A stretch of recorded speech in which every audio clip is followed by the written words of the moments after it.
Okay, I'm Professor Glandon, and I'm going to talk to you today about the Federal Reserve and monetary policy. The Fed and the policy that it does is often misunderstood, I think, by the public, so we're going to talk about it today. You'll need to take my course on money and banking to get a full picture of how monetary policy works and what the Fed should be doing, but I think I can give you the basic idea in just a couple of minutes here. So what I'm going to do is give you a brief understanding of how monetary policy works and what the Fed's trying to do. And then the second thing we're going to do is address this issue of the fact that the Fed's taken quite a bit of criticism since the financial crisis in 2008. In particular, criticism that it's done too much. And I'm going to try to convince you that that criticism is unwarranted so far. So how does monetary policy work? Well, in the simplest terms, the Fed gets to print as much money or as little money as it wants. And how does it do that? Well, what it does is the Fed just buys stuff, basically. It can create money out of thin air.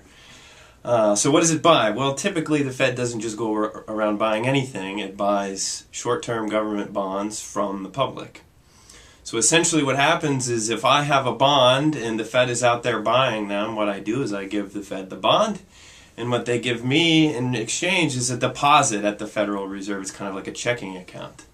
And so I could use, this is a simplification, I could use that to pay for other stuff, or I could ask the Fed to give me money in exchange. And basically what happens is the Fed calls up the Treasury, hey Tim, I need you to print some money so this guy can get paid.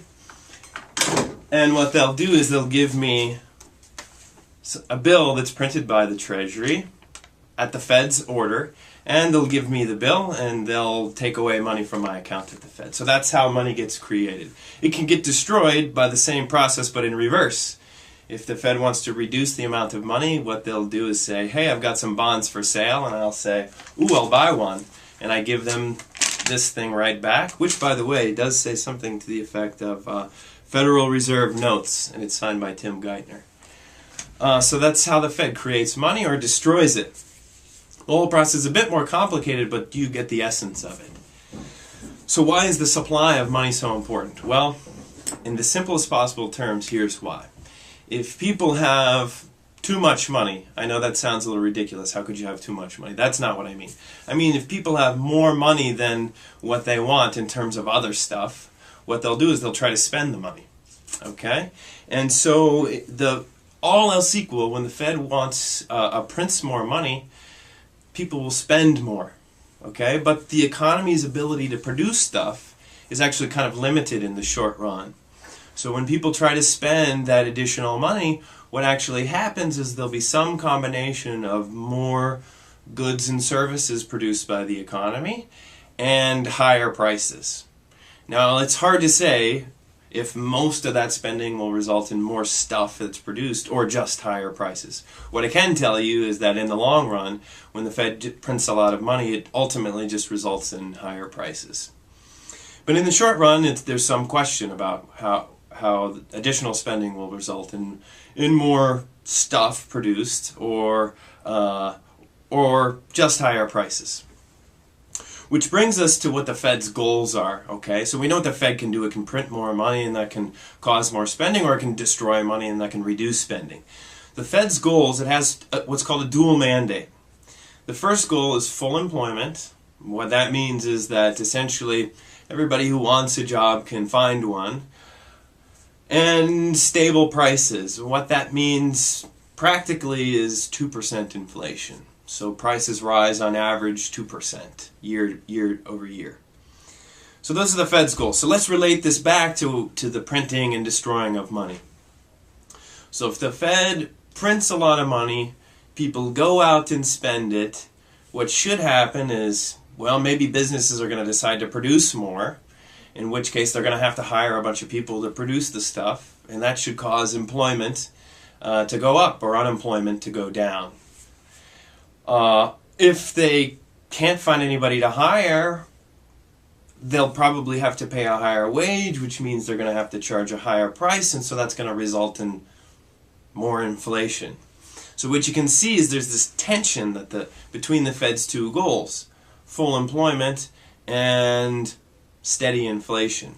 If they want to try to get more employment, they're probably going to have to sacrifice some inflation.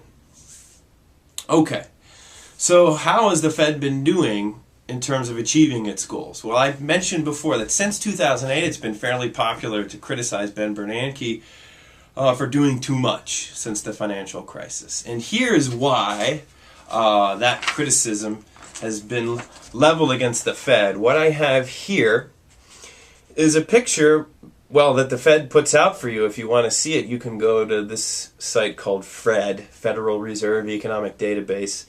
And what this line is it's showing how much money the Fed has created, or how much, it's showing the stock of money, really, over time, since, well, 10 years ago, about beginning of 2003. And that dark line right down the middle of the chart is sort of the recession in the middle of the financial crisis.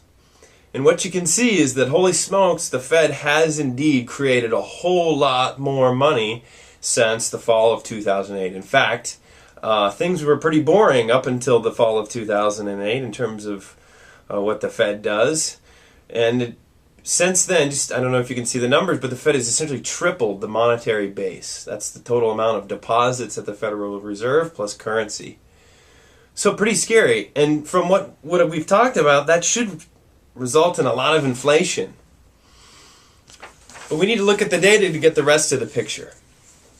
So let's see what's happened with unemployment. This is one of the Fed's objectives, as I mentioned before. Same time period, going back to 2003. And what you can see there, I drew in an orange line about what the goal of what full employment is. That's about 5% unemployment, plus or minus half. Who knows what it actually is? But the Fed's goal is something around 5%. And you can see that before the financial crisis, the Fed was pretty close to its goal, maybe even slightly below it. And then when the crisis hit, there was a bunch of uncertainty in the economy, and businesses had to cut back production, and unemployment, a lot of people lost their jobs. Unemployment got really high. But unemployment is still too high, much higher than the Fed's objective. So clearly that must mean that, well, the Fed must be constrained by its other goal, right? Maybe inflation's too high to allow the Fed to print more money. Well, here's inflation. This is the percentage growth rate in the Personal Consumption Expenditure Index. Okay, this is annual growth rate, and what you can see is that, well, before the financial crisis, that thing was about, between 2 and 2.5%, right about where the Fed wants it. Prices started to grow much more slowly during the crisis, and prices have been growing extremely slowly ever since then. So it's just simply not the case that all that extra money the Fed printed turned into more inflation. So you be the judge. Does the Fed deserve this criticism for doing too much?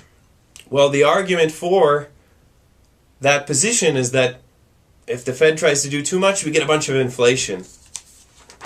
I'll bring this chart right back. Have we gotten a whole lot of inflation? No. In fact, you have to go back to the 1950s to see inflation that low in the United States. So one thing we can be sure of is that the Fed hasn't done too much. Now, it's easy for me to sit here and criticize the Federal Reserve. They have a tough job because, as you can see, to fight the recession, they did what appears to be like an awful lot. They created a whole bunch more money, and it still wasn't enough to bring unemployment back down to its target. So maybe it's the case that the Fed's job is pretty difficult. If you want to learn more about the Fed, sign up for my class on money and banking.